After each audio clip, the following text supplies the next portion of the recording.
আপনারা কি বুঝতে পারলেন রেফারি তার হাত দিয়ে তুলে কি লুকিয়ে ফেললো? আসলে এটা একটা ব্লেড ছিল।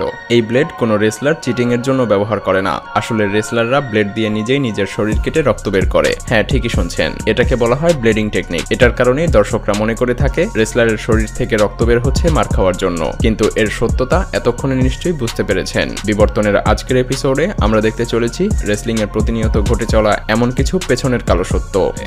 এবার আমরা জন সিনা হয়ে ওঠার অন্যতম একটি রহস্য জেনে নেই। বলা চলে জন সিনার জন্যই বহু সংখ্যক দর্শক পুনরায় রেসলিং দেখা শুরু করেছে, কারণ সে পর্যাপ্ত পরিমাণ আঘাত পাওয়ার পরেও পুনরায় প্রতিপক্ষকে রুখে দিতে পারে খুবই সহজেই। কিন্তু এর রহস্যটা আসলে কি? আসলে এটার রহস্যটা আপনি শো দেখার সময় কখনোই বুঝতে পারবেন না, কারণ রেসলিং কতটা স্ক্রিপ্টেড হয়ে থাকে তা এই দৃশ্যটা দেখলেই বুঝতে পারবেন। বুঝতে পেরেছেন যে এখানে কতটা পরিমাণ অভিনয় করা হয়েছে। কখনো কখনো একজন রেসলার তার প্রতিপক্ষকে পরের মুভ সম্পর্কেও বলে দেয়, অর্থাৎ কোনো রেসলার যদি এরপরে কি করতে হবে সেটা ভুলে যায়, তাহলে সে তার নিজের প্রতিপক্ষের কাছ থেকেই শুনে নেয়। এতে করে সেও প্রস্তুতি নিতে পারে এবং তার আঘাতও কম লাগে। কিন্তু কখনো কখনো তারা এসব কথা মুখ দিয়ে এতটাই জোরে বলে ফেলে যে ক্যামেরাতেও সেগুলো রেকর্ড হয়ে যায়। আর এমনটাই হয়েছিল জন সিনা এবং সিম এ পাঙ্কের একটি ম্যাচে। নিশ্চয়ই শুনতে পারছেন যে জন সিনা কিভাবে বলছে কিক মি, আর এটা দেখার পরে সবাই বুঝতে পেরেছে যে এগুলো কতটা স্ক্রিপ্টেড। বিশ্বাস না হলে আন্ডারটেকারের এই কিকটা দেখুন। এটা দেখে নিশ্চয়ই আপনাদের মনে হচ্ছে সজোরে আন্ডারটেকার জন সিনাকে লাথি বেঁধেছে, কিন্তু একটু অপেক্ষা করুন, এই দেখুন আসল সত্য। দেখতে পেলেন জন সিনা লাথি খাওয়ার আগেই কিভাবে নিচে পড়ে যায়।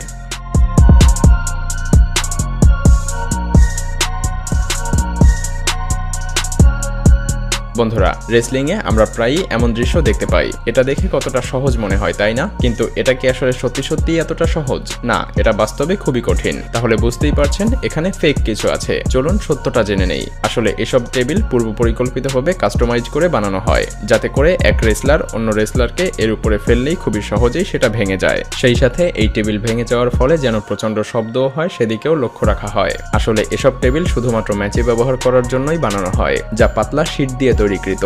এত বিশালদেহী মানুষের পরিবর্তে যদি কোনো বাচ্চাও এর উপরে উঠে বসে, তবুও এটা ভেঙে পড়বে। কিন্তু এই হাতুড়ির ক্ষেত্রে কি বলবেন? একবার ভাবুন তো, এই হাতুড়ি যদি আসলেই রিয়েল হয়, তাহলে কি প্রতিপক্ষ রেসলারের এতক্ষণ বেঁচে থাকা সম্ভব? আসলে এই হাতুড়িটা মেটালেরই তৈরি, এই হলো তার প্রমাণ। এবার নিশ্চয়ই আপনাদের মনে প্রশ্ন জাগছে যে তাহলে কেন কোনো রেসলার এটা দিয়ে আঘাত করার পরেও সে জীবিত থাকতে পারে? এর কারণ হলো এই হাতুড়ির দুই মাথায় রাবার দিয়ে জড়িয়ে দেয়া আছে, আর এরপর ঠিক সিনেমাটিক স্টাইলেই অ্যাক্টিং করা হয়, আর ফলাফল আপনি নিজেই দেখতে পাচ্ছেন।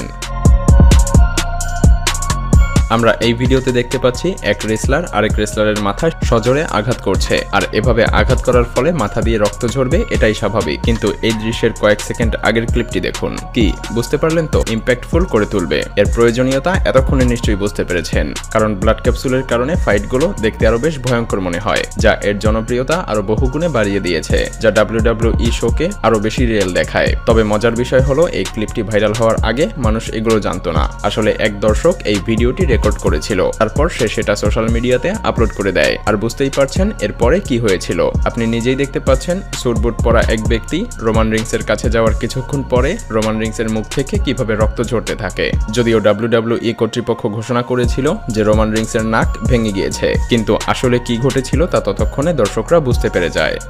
এবার আমরা সিন কারার কীর্তি দেখে আসি, যে কিনা নিজেকে মাঝে মধ্যেই পরিবর্তন করে ফেলে, কিন্তু তার একটি জিনিসের পরিবর্তন হয় না, আর তা হলো এভাবে জাম্প করে মঞ্চে প্রবেশ করা। তার এই এন্ট্রিটা খুবই জনপ্রিয়, কিন্তু এই এন্ট্রিটাকে আসলেই রিয়েল? কারণ এতটা উঁচু দিয়ে কোনো রেসলারই জাম্প করতে পারার কথা না। 2011 সালে তার অনাকাঙ্ক্ষিত এন্ট্রিটা দর্শকের মনে খুবই পেতে। যখন এই ফটোগুলো ভাইরাল হয় তখন সবাই এর সত্যতা জানতে পারে। আসলে সিন কারা এন্ট্রির সময় কোনো রকম জাম্প করে না, সে আসলে একটি ট্রাম্পোলিনের মাধ্যমে এভাবেই মঞ্চের মধ্যে এন্ট্রি করে। আর এই দৃশ্যটি যখন লিক হয়ে যায় তখন সিন কারা তার এন্ট্রি পরিবর্তন করে ফেলে। বুঝতেই পারছেন এটা তার জন্য কতটা অপমানজনক ছিল। বন্ধুরা, আপনারা কি বুঝতে পারছেন যে আন্ডারটেকার কিভাবে রিং এর নিচ থেকে একদম সঠিক জায়গায় বাইরে বের হয়ে আসতে পারে? এছাড়া এমনই অনেক রেসলার একদম ঠিক সময়ে রিং এর নিচ থেকে উপরে উঠে আসে। চিন্তার কিছুই নেই, আমরা আপনাকে জানিয়ে দিচ্ছি। আসলে এই মঞ্চের নিচে একটি মনিটর লুকিয়ে রাখা হয়, আর সেই মনিটর দেখে রেসলাররা খুব ভালোভাবেই বুঝতে পারে যে মঞ্চের উপরে কি হচ্ছে। শুধু এতটুকুই না, রেসলারের কমিউনিটি কমিউনিকেশনের জন্য হিডেন মাইক্রোফোনও রাখা হয়, যা দিয়ে সেই রেসলার অফিসিয়াল যে কারোর সাথে কমিউনিকেশন করে সঠিক তথ্য জানতে পারে, যাতে করে তার এন্ট্রি এবং অ্যাকশন আরও আকর্ষণীয় হয়ে ওঠে। আর এর গোমর ফাঁস করে একটি ম্যাচ চলাকালীন একজন ইলেকট্রিক মেকার। সে মঞ্চের নিচ থেকে ছোট্ট একটি লাইট দেখতে পায়, আর এটা ঠিক করার জন্য সে মঞ্চের নিচে উকি দিতেই মনিটর এবং মাইক্রোফোন দেখতে পায়। ভিডিওটি ভালো লাগলে শেয়ার করতে